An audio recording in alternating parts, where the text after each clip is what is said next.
6 p.m. Pakistan Standard Time. Assalamu alaikum. This is Radio Pakistan. The news read by Daman Zaman. The headlines. The Prime Minister has launched a digital youth hub to harness the true potential of the young generation by providing advanced technological skills. The Finance Minister has reaffirmed Pakistan's commitment to enhance economic, trade and investment ties with Russia. The Interior Minister says Pakistan is taking decisive action against terrorists and developing a comprehensive counter-terrorism policy. Pakistan has welcomed the United States' acknowledgement of the threat posed by the Tehreek-e-Taliban Pakistan to world peace and security. In the Indian illegally occupied Jammu and Kashmir, the 29th death anniversary of Kashmiri human rights activist Jalil Ahmad Indarabi is being observed today. The final of the National T20 Cup is being played between Peshawar region and Lahore Blues region at Faistabad this evening. And now the news in detail. Prime Minister Shahbaz Sharif has urged the Council of Islamic Ideology and Religious Scholars to play a key role in protecting the youth from the onslaught of false narratives and negative propaganda. Addressing a ceremony to mark the Golden Jubilee of the establishment of the Council of Islamic Ideology in Islamabad, he advised the religious scholars to come forward in order to transform Pakistan into a truly Islamic welfare state. The Prime Minister said extremism, hatred and division are contrary to Islam's teachings of unity and brotherhood. Shahbaz Sharif was appreciative of the Council of Islamic Ideology for discharging its responsibilities in the most dedicated manner. A 5-member delegation of the Chinese company Huawei, led by its Chief Executive Officer Ethan Soon, called on the Prime Minister Shahbaz Sharif in Islamabad today. On the occasion, the Prime Minister said providing technical training to the youth in the field of information technology is a top priority of the government. He said the government seeks a solid and long-term partnership with Huawei. The Prime Minister said Huawei's training program will not only boost information technology exports but also help generate employment opportunities for the youth. The Prime Minister Mohammad Shahbaz Sharif has reaffirmed his commitment to equip the youth with advanced technological skills, emphasizing their role in driving the nation's development and prosperity. Addressing the launching ceremony in connection with the Prime Minister's Digital Youth Hub in Islamabad, he stressed to harness the true potential of the youth. He assured that all necessary resources will be allocated to provide the best training opportunities, enabling the young people to become productive contributors to the society. The Prime Minister said if we provide training of information technology and artificial intelligence-led modern technology, the youth can contribute a lot for the development and prosperity of Pakistan. President Asif Ali Zardari has condemned the explosion near a police mobile van on the double road in Quetta. In a statement today, he expressed deep grief over the loss of precious lives in the explosion. The President said such heinous acts during the holy month of Ramzan al-Mubarak reflects the nefarious designs of the terrorists. He prayed for the elevation of the ranks of the deceased and commiserated with the bereaved families. The President also prayed for the swift recovery of the injured.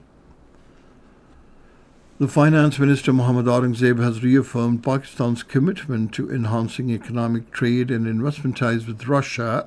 He was speaking at a meeting with the Deputy Prime Minister of the Russian Federation, Alexei Overshuk, on the sidelines of the Boao Forum for Asia conference in China today. The Finance Minister emphasized the growing momentum in bilateral relations, especially in the field of energy, trade, industrial collaboration. Both the sides discussed measures to ensure smooth operations, including customs facilitation and regulatory alignment. Pakistan has welcomed the United States' acknowledgement of the threat posed by Tehreek-e-Taliban to world peace and security. At the weekly news briefing in Islamabad today, the Foreign Office spokesperson Shafqat Ali Khan said there is no hiatus in Pakistan-United States cooperation on counter-terrorism and it will continue in future. Regarding the recent imposition of export restrictions by the United States against Pakistan's commercial entities, the spokesperson said such biased and politically motivated actions are counterproductive to the objectives of global export controls and obstruct the legitimate access to technology for socio-economic development. The Minister for Interior, Mohsin Naqvi, has said Pakistan is taking decisive action against the terrorists and developing a comprehensive counter-terrorism policy. He stated this during his meeting with the American acting ambassador, Natalie Baker, in Islamabad today.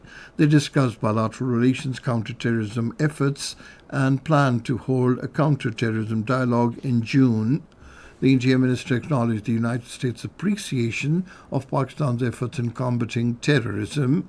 Speaking on the occasion, the acting American ambassador, Natalie Baker, strongly condemned the Jafar Express train attack and other recent terrorist incidents, expressing condolences to the bereaved families. She reaffirmed the United States' support for Pakistan's fight against terrorism and emphasized the need for global collaboration to address the challenge. This is Radio Pakistan giving you the news. An event, Rabbe Zul Jalal Ka Ehsan Pakistan, will be held at the Jinnah Convention Centre in Islamabad tomorrow, as Pakistan came into being on Lailatul Qadr Jumatul Wida in the month of Ramzanul Mubarak 1366 Hijri, which corresponds to August 14, 1947, so the special significance of the day will be highlighted in the event. Prime Minister Shehbaz Sharif will also address the ceremony.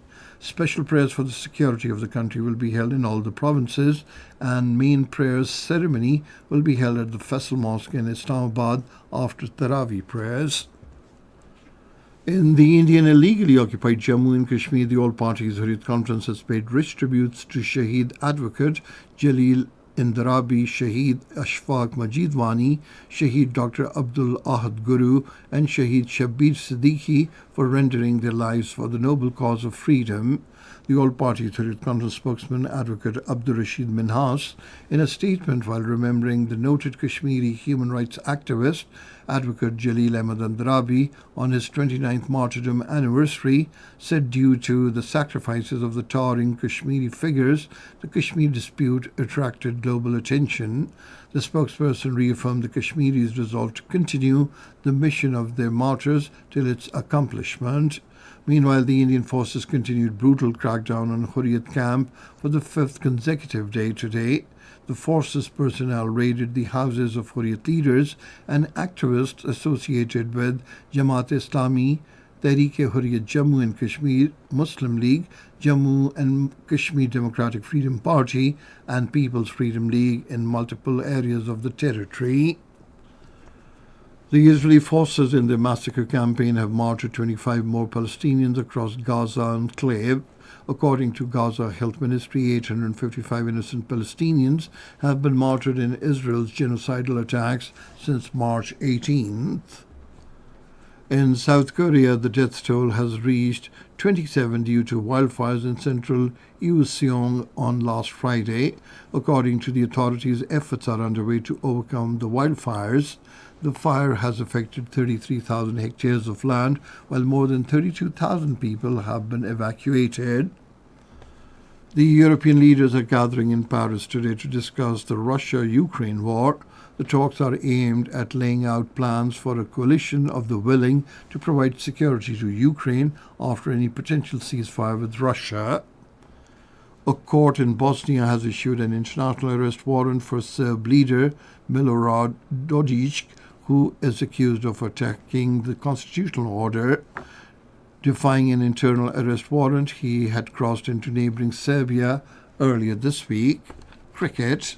The final of the National T20 Cup 2025 is being played between Peshawar region and Lahore Blues region at Faisalabad this evening.